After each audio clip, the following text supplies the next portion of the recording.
Okay, we're on. Hi there, everyone. My name's Tina Louise Spalding, and I am a trance channel. My friend Annegret Held and I are doing a live streaming today. Say hi, Annegret. Hi, folks. Hi, everybody. Hi, Tina. Annegret and I met, 2 or 3 years ago now, I guess. Yes. Annegret, did you get a channeling session from me before the live streaming began? Yeah, I think you did, didn't you? Yes, so yeah. I was quite in the beginning. I was there in the early days when you channeled Amy Winehouse. Oh, okay. All right. So Annegret and I now have known each other for 2 or 3 years. So Annegret has gone through a spiritual awakening too, and she is now channeling many, many different beings. So I thought it would be really interesting for us to just have a conversation and share what our spiritual awakening experience was, our becoming channels was, because as this earth, excuse me, as the earth goes through this increasing frequency, more and more people are channeling. So I thought it'd be really interesting information for everyone to have about what kinds of things they can expect. So Annegret, do you want to talk about where you first started your spiritual journey? What was the first place that you started, and how old were you? I had since childhood spiritual feelings and dreams of my grandma who passed away and all those things. But when I was 19, 20, so I had this urge to have a direct contact. And I went into an esoteric, a spiritual bookshop, and this was brand new. And I went into like a man going in a sex shop. I was really ashamed, and hopefully nobody saw me. And then I got this book. And then with 25, I really started channeling. But when the first beings came through, I was so frightened that I shut it totally down. Oh, see, I didn't know that you had channeled when you were that young. So how did that show up, that first channeling? What were you trying to channel? I had this book was calling Why Vamos helps you to open the channel, whatever. And there were some exercises, and I was sitting at home on the carpet and meditating and calling, and then I felt huge light, and I felt my body moving like this and that and this and that. And then they said, take a pen, and it was writing circles, circles, circles, circles, circles. But this was the time when I could feel they could move my body. So my hand was moving. And then I thought I'm channeling, but I was not sure. I was trying, and then I thought, oh, that's bullshit. I made it up. And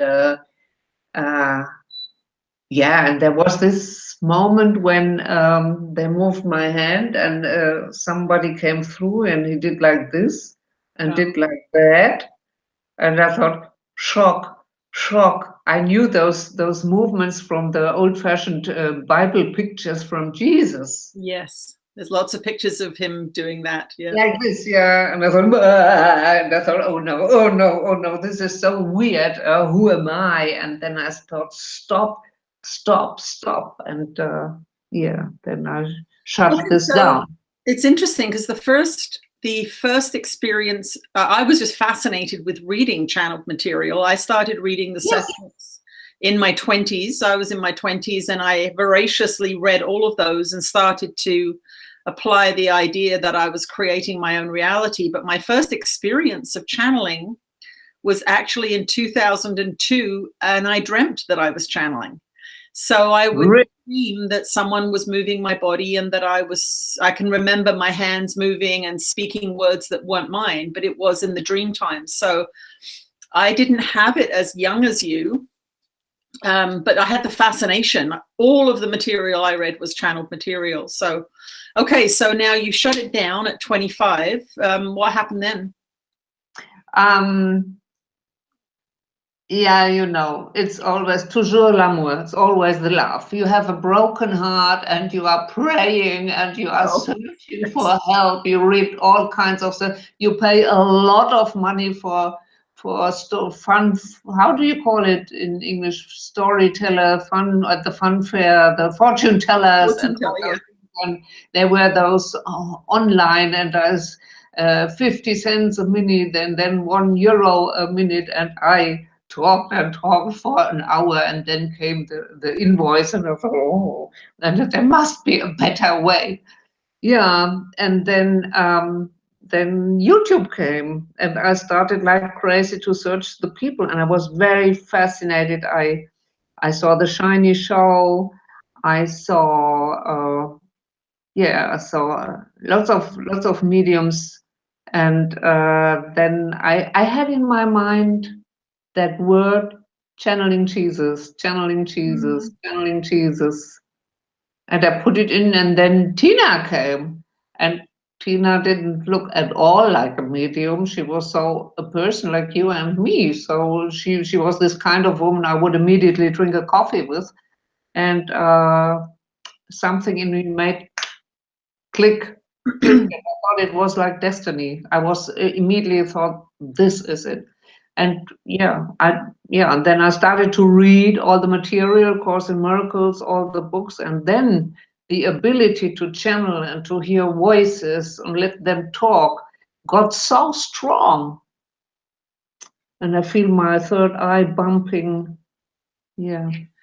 So now, when I first met you in London a couple of years ago, you were having all this shaking happening. So with my Kundalini awakening, it was very concentrated, and the first day that it happened, I was laying down for a nap, and this big ball of energy began to go up my spine. And I had been studying a lot of books that winter on Tantra and Kundalini energy and awakenings. And so I knew what it was. I knew that it was a Kundalini awakening. And so I really surrendered to it. But mine happened, that body shaking and that body convulsing kind of energy happened in about a 3.5 week period. But I did have control over it. It was happening when I was laying down mostly. So I would be completely normal when I was walking around, or, well, not normal. My consciousness was in a different place.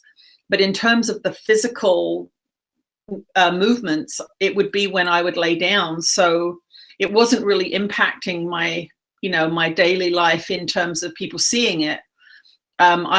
In that first 3.5 weeks, though, I had a complete shift in my consciousness. Like I remember I was living in Victoria here on Vancouver Island, and it was a beautiful, beautiful summer. And I remember walking along the street and all the flowers were out. And I remember feeling at one with all the flowers. And I remember smelling the ocean, the salt in the air, and being in love with it, like just being absolutely at one with it. And I remember thinking, this is what enlightenment is. Like, not saying I was enlightened or I am enlightened. I'm not. I've come back to a very ordinary consciousness. But as I was getting that adjustment, there was a completely different way of looking at the world. And I remember when Ananda first began to speak through me, they would make me stand on the rocks by the ocean. And one day there was this, it was really windy and sunny, and all of the waves were crashing on the rocks, and they were talking about how humans don't appreciate the beauty of this world. And they made me stand on the rocks, and they said, look at the light, look at the water, feel the wind on your skin. And it was this sort of opening up of my consciousness. But my shaking part was very private. So when I met you in England, you were shaking in public. So how did that start, and how was that for you? It started, I was in landscape, and there was no spiritual groups at all. Only one from a healer who died already, and his fans still were meeting. So I went there, and they were quite a conservative group, and they were a bit old-fashioned, and they were always singing strange songs. Bruno, our healer, you are our friend. And I didn't like the group, but they were connecting to the spiritual energy, to the God's healing stream. That's what they called it. And there the shaking began. Oh, and it was with a little bit, and a lot of people have that, and make this, and sometimes for me it was quite strong. And after a while I left the group, and whenever there was a chance that nobody could see me, they were shaking.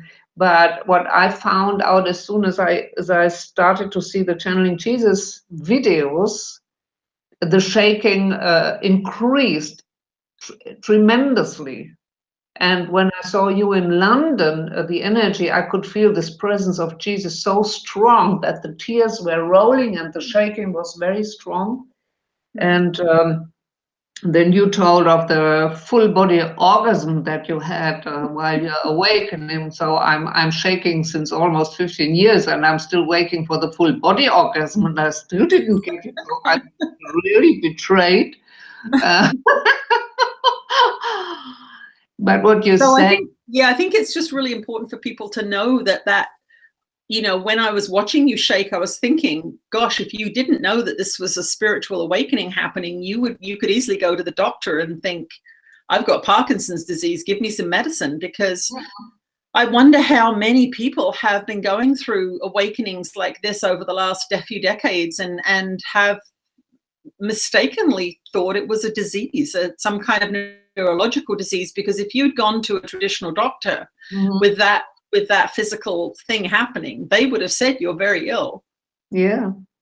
This is, I don't know, but I could stop it whenever I wanted, but I had the feeling it is good for something. And I must say, I had 3 operations on my spine, so I had bone problems. And I could figure out that sometimes they were shaking or vibrating only on the lower spine. Yeah. And for a long time only here and in this neck. So I thought it might be a kind of healing. And the doctor had said 10 years ago, your spine has a DNA defect, and your bones will age rapidly and all your discs will slip.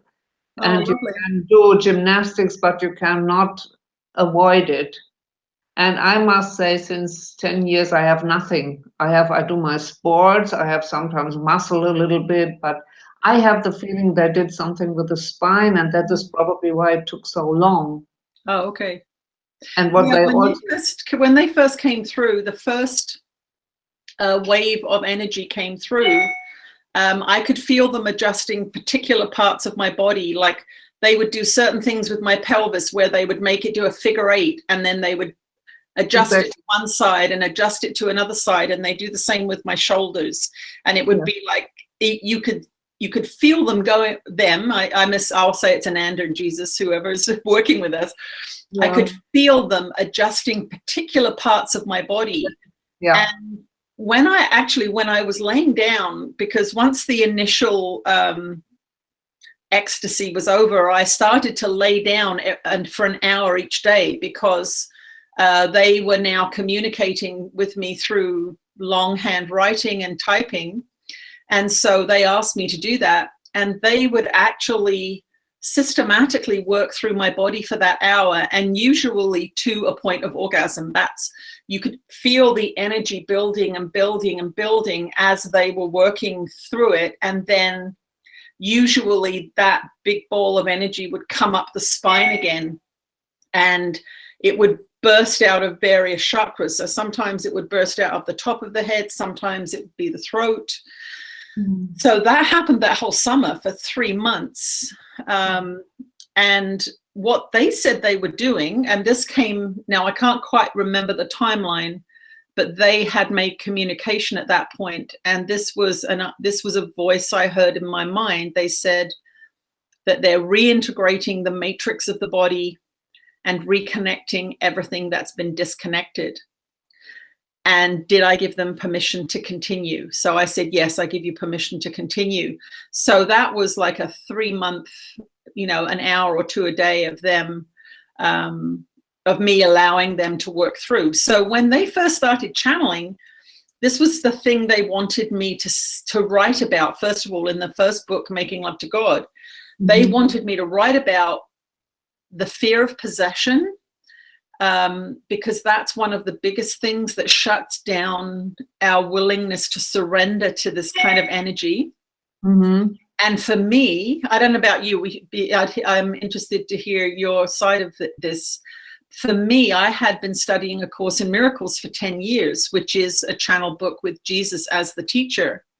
And this book had changed my consciousness so much that when this happened, I knew that I was in a really, really good place. I knew that I had done so much forgiveness work and was a much more kind and loving person than I had been.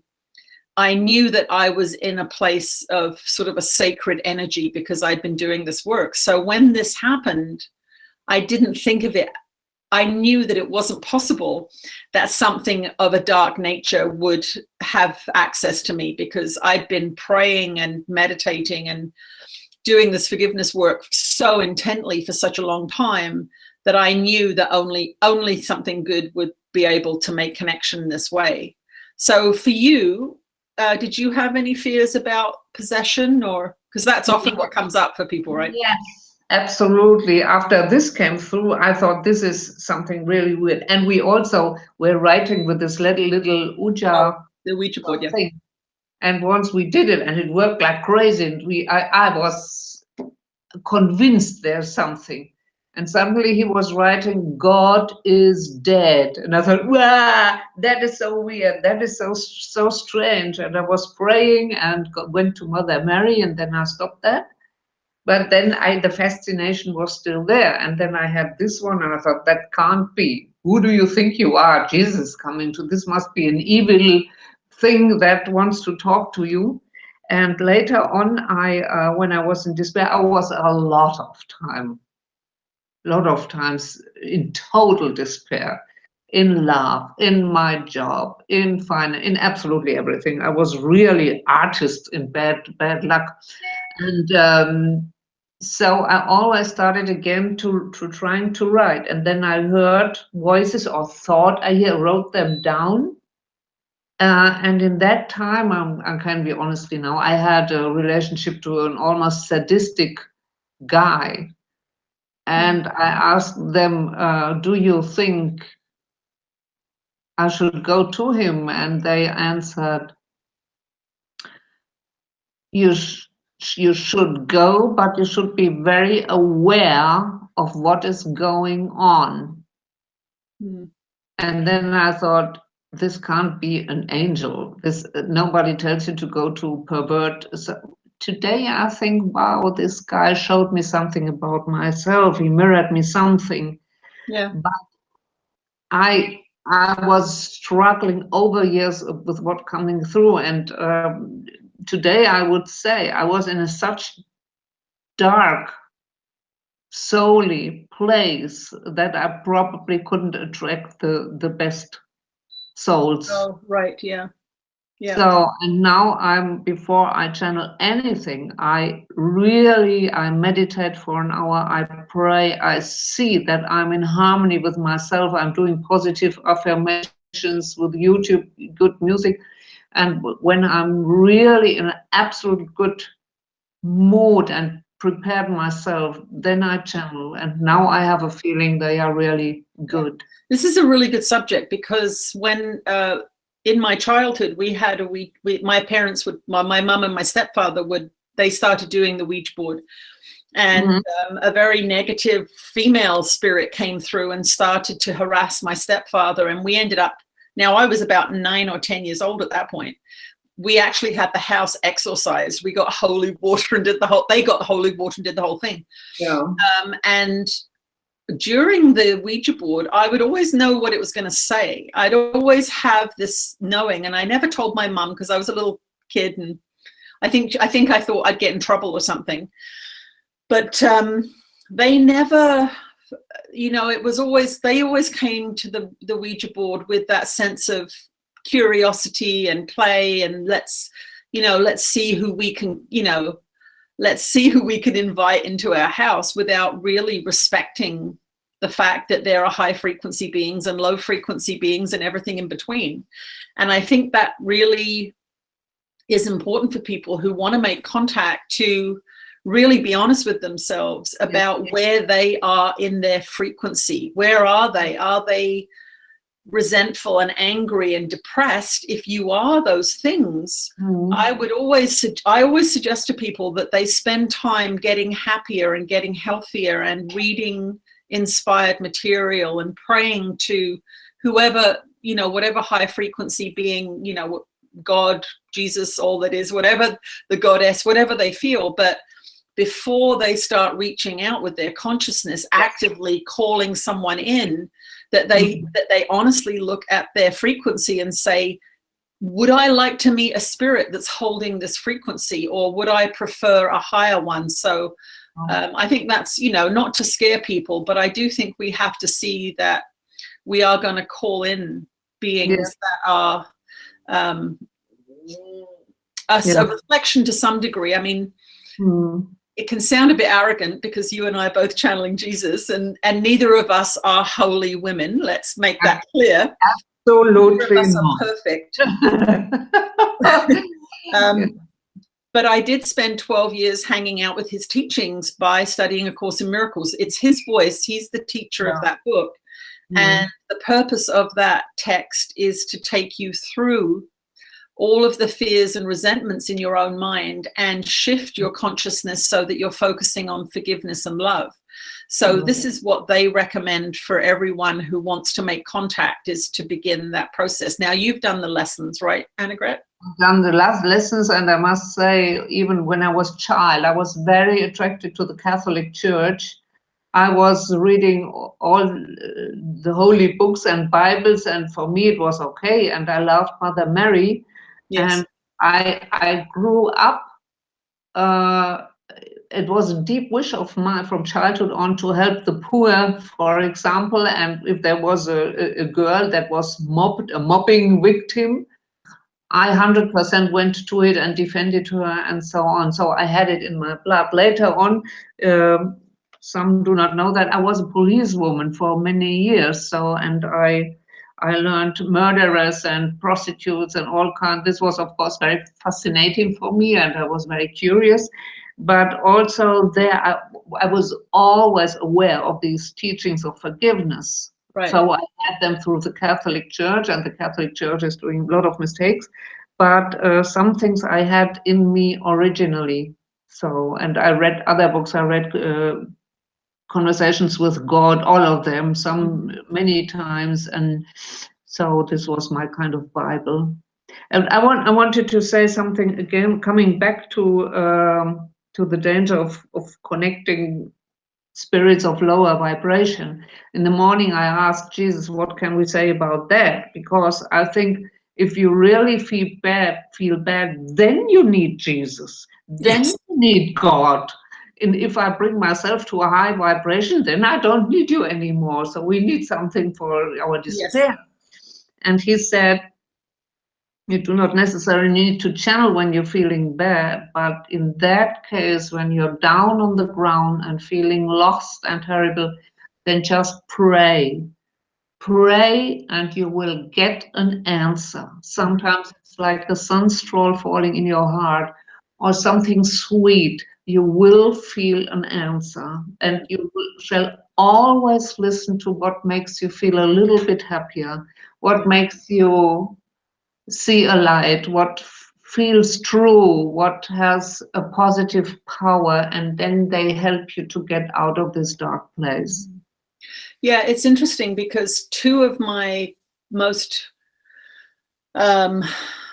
dramatic spiritual experiences before I channeled were during a dark night of the soul. The first one, I had chased some guy halfway around the world. I had lost my job. I had no money, and I came back home, and I was just exhausted and desperate, and I did not know what I was going to do.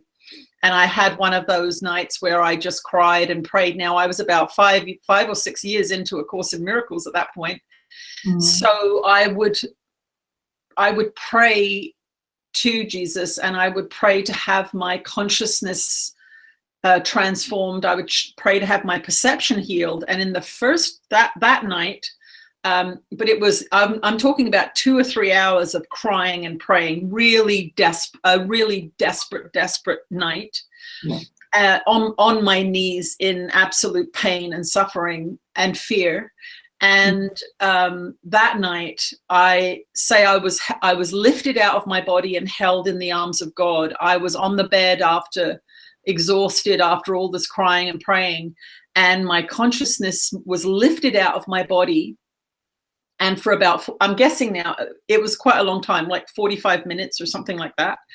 I was held in the arms of God. It was this incredible, blissful, all-encompassing, all-forgiving, you can't even put it into words, feeling of love and support. And after about 45 minutes, it was absolute bliss, absolute ecstasy. And after about 45 minutes, I said, I'm really tired. You have to put me back now.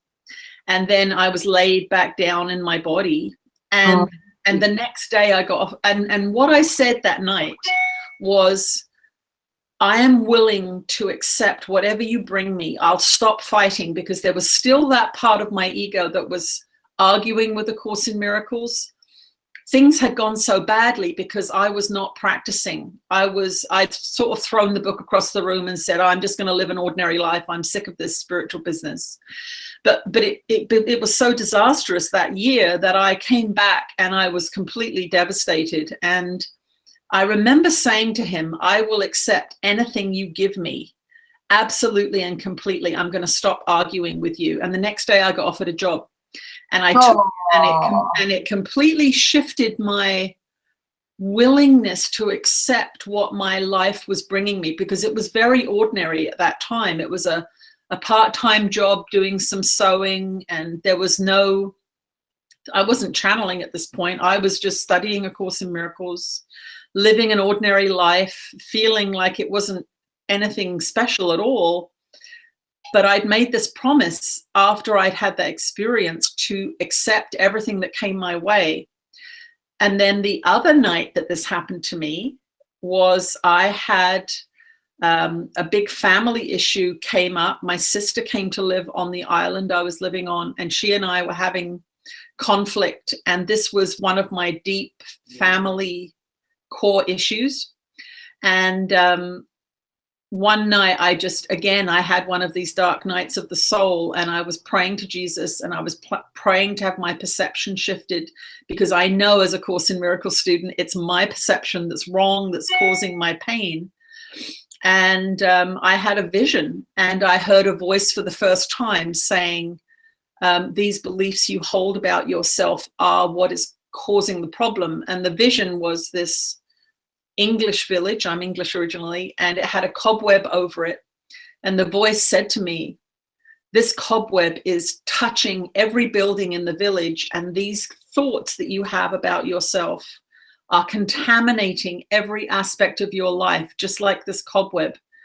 You have to stop believing these things. And these things were that I was ugly and that I was unlovable.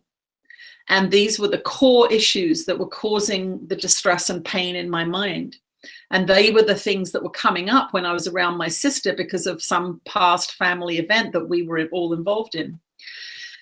So both of these really big visionary experiences happened when I was on my knees praying. So it's kind of an interesting, yes, but I was praying for help. I was praying to Jesus, and I was practicing A Course in Miracles at the time. So anyway, so yeah, have you had any, so your dark nights of the soul, have they brought forth anything? Yeah, it just made me remembering I was struggling most time in love and everything, and I didn't fit in the community, where I didn't fit to the police. I'm a writer, but I was not very successful. I thought I don't belong anywhere, and why am I so unlucky and so on. Then I was down on my knees in the deepest ground, and then I heard a voice, and it told me, you have sitting, I'll try in English, I'm German, you have so deeply sitting beliefs of unhappiness and misfortune, and they are so deep that all those little circumstances, those little coincidences, those little helpful hands cannot reach you. Okay. Yeah, and this Similar kind of thing then. deep sitting belief in the own misluck. So then I started to work on my belief system and went to a course called Psyche from Bruce Lipton. So how to change, and he teaches you how to test yourself. Where is the inside sitting of disbelief? They made a muscle test, you know. Okay, yeah. Some know it from kinesiology with the arm, but you can do it yourself with your hands. I can do this. I learned that quite fast, and so I was retraining my inner program. But if I don't do it continuously, they come back, you know. They are so deep. They are probably about 20, 30, 50, 100 lifetimes you had. And yeah, so everybody has to work on his inner life. Okay, now we're going to channel. You're going to channel, and I'm going to channel. Annegret was guided this morning that she's going to channel Bilal, who is a being that has relatively recently come through you. Yeah. And I'll channel Jesus. Would you like to go first? Okay, my dear. Okay, let me sit down. I need channel position. I have to. So let me see.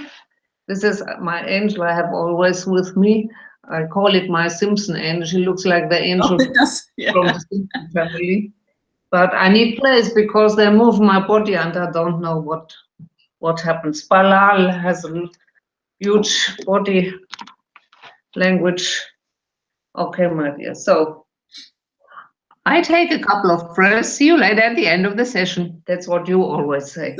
Okay.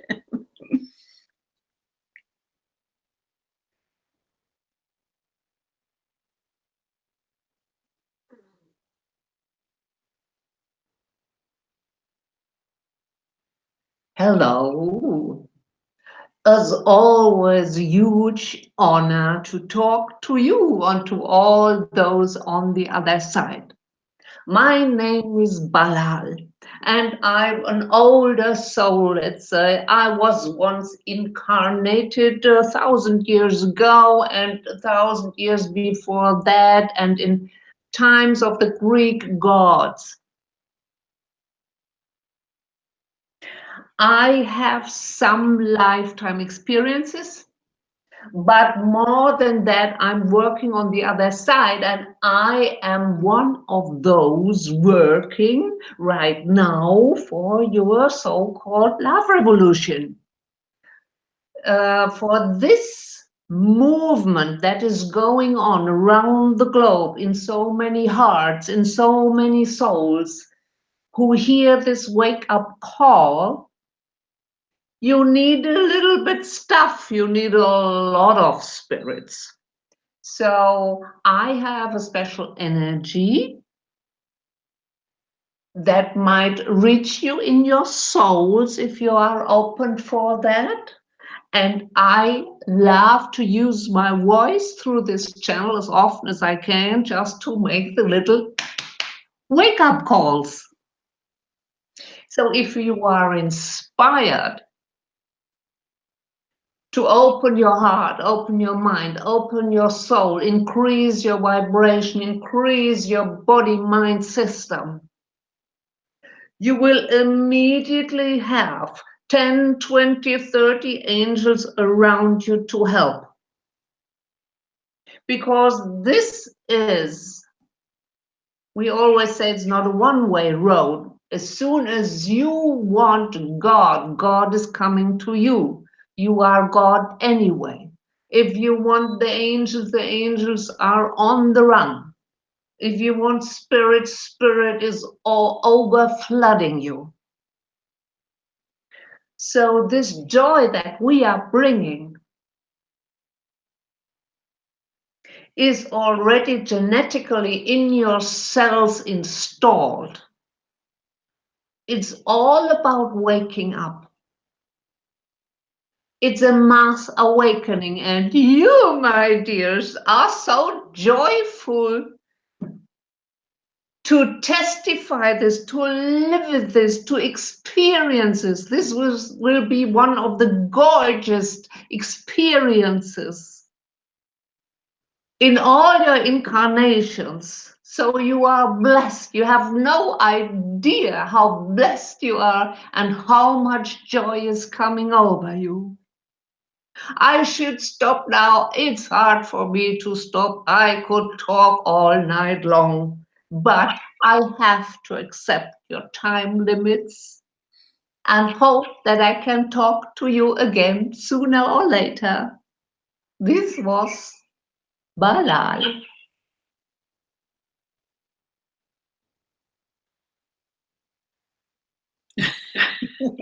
Thank you, Annegret. Yes. Now it's your turn. Okay.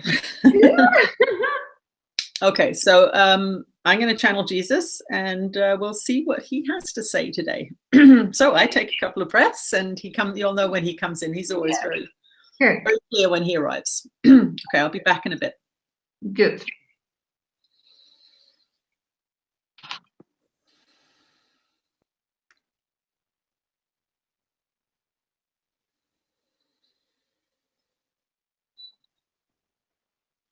You are blessed beings indeed. I am that one that you know as Jesus. And this is a lot of fun for us, we will say. The beings on your planet that have been brave enough to step outside the limiting beliefs and constraints of your religious teachings are such a gift, because they are bringing through messages that you all need. Many of you are too afraid and too overwhelmed with life to surrender as these beings have done. But these beings are the leading edge teachers and facilitators of this love revolution. And we want you, first of all, to appreciate what courage they have had to go through the same limits and boundaries that you have been too scared to go through. They have done it. They have been willing to surrender their hearts and minds and bodies, knowing that their unhappiness, their desperation and their fear is not what they wanted. And this is the first thing that we really want to communicate today, that being sad, being lonely, being fearful, being desperate, these all feel bad because they are not your destiny. They are not what you're supposed to feel.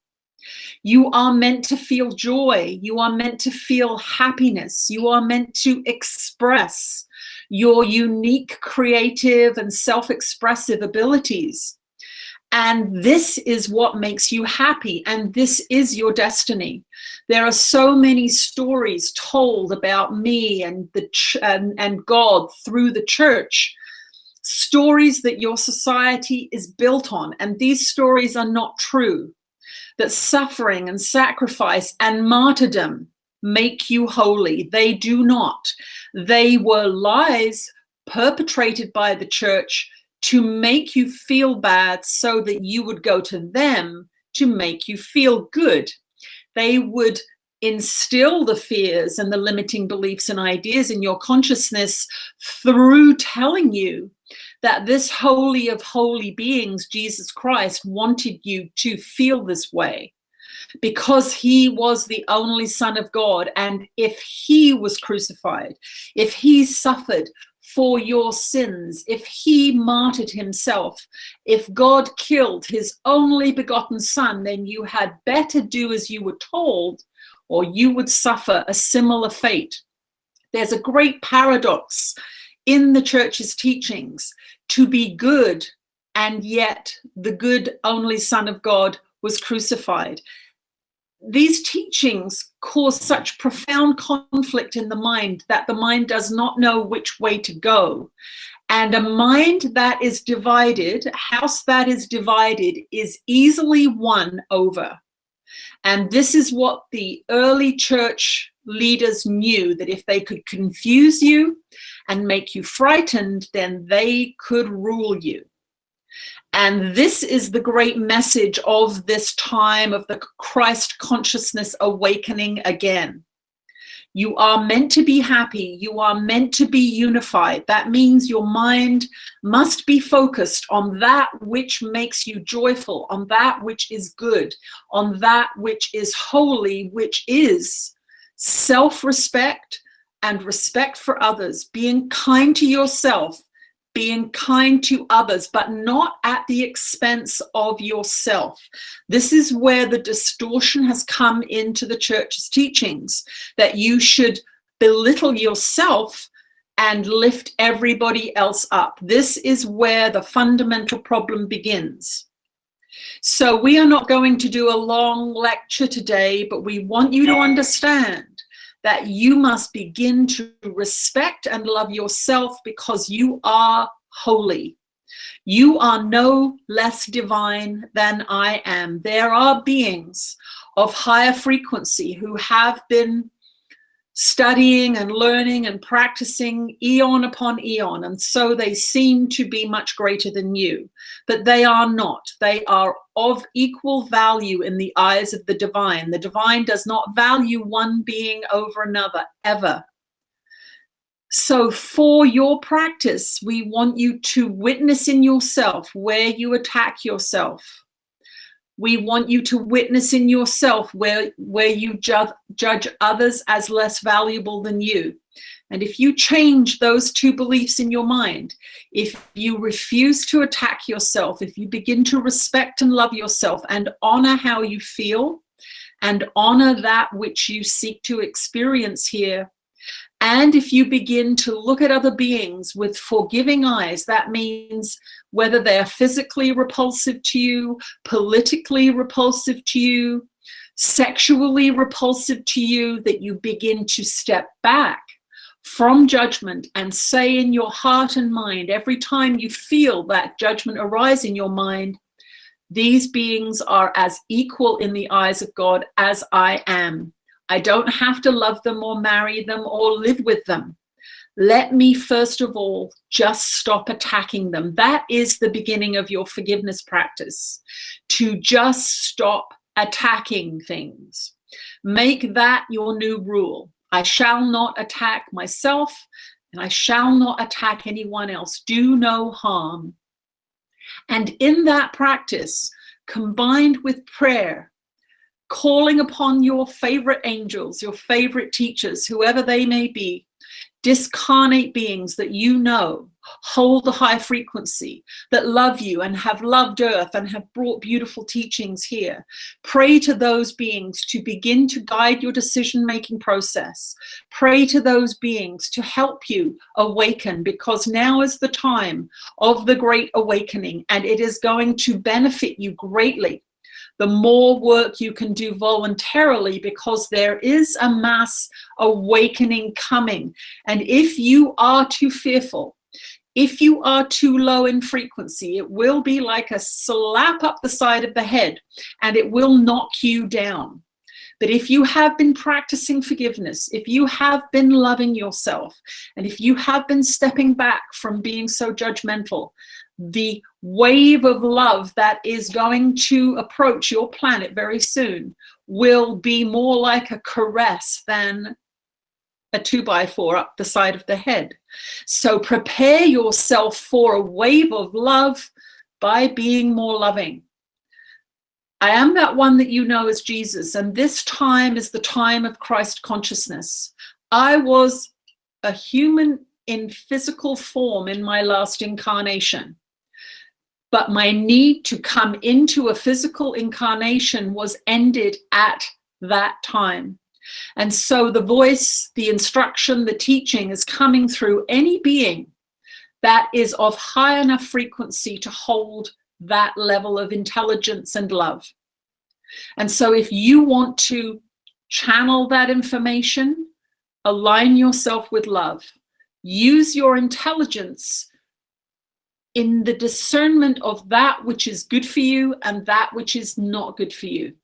So if you're watching entertainment, use your intelligence to decide, is this of a loving frequency or is this of a difficult, dark frequency? Use your intelligence. Being spiritual does not mean that you do not use your discernment and your free will to choose wisely. We will speak to you again soon. Ooh. Wow, what an energy boost. It is wonderful channeling him. He's always so, yeah, such an uplifting feeling. Okay, so Annegret has a YouTube channel called Spirits of Annegret? Yes, Annegret. Spirits of Annegret. Yeah. And you all know my channel because you're on it right now. So anyway, do stop by Spirits of Annegret and check out her channeling. It's wonderful. It's been wonderful having this conversation, and I'm sure we'll have some more not too far in the future. Yeah, I hope so. Is there anything else you'd like to just add before we go, Annegret? It was just a joy, and I think awakening is not always easy. It's sometimes it throws you up and down, and they bring some bad stuff out of you. So I would encourage everybody not to lose patience and be soft and smooth. But the joy that is coming is overwhelming, and it's worth each effort. That's what I want to say. Okay, yeah, I think that's really a good point. I've gone through massive changes in my life. I had to let go of things. I've been told to move places. Sometimes I've had to really step back from ordinary priorities, and I've upset many people along the way because I've had to follow my own guidance. And often, in my circumstance anyway, it seems often that guidance does not agree with a lot of other people. So I've had to quit jobs and people have got angry with me. I have had to leave friendships that did not serve me anymore. And so it does have its challenges, but my life now is so interesting and still challenging. There's still many lessons being learned, but I would not trade where I am for where I was 6 years ago for all of the money in the world. Actually, I would not go back. So I encourage you all to pick up A Course in Miracles, start the lessons if you haven't done so already. If you've started the lessons and given up, give it another try. I think it's interesting that Jesus is saying now is the time to prepare for something big coming. When Ananda first came through, one of the first things they said to me, they said, there's going to be a time on your planet when people are wandering the streets, not knowing what to do. And these books are coming through so that they will be able to handle it better. So do A Course in Miracles if you're willing. If not, maybe check out my books. And thank you so much for clicking on this video. Please subscribe to my channel and go visit Spirits of Annegret and subscribe to her brand new channel. She can use some subscribers. So we'll see you again soon. Okay, bye-bye. Thank you. Bye-bye.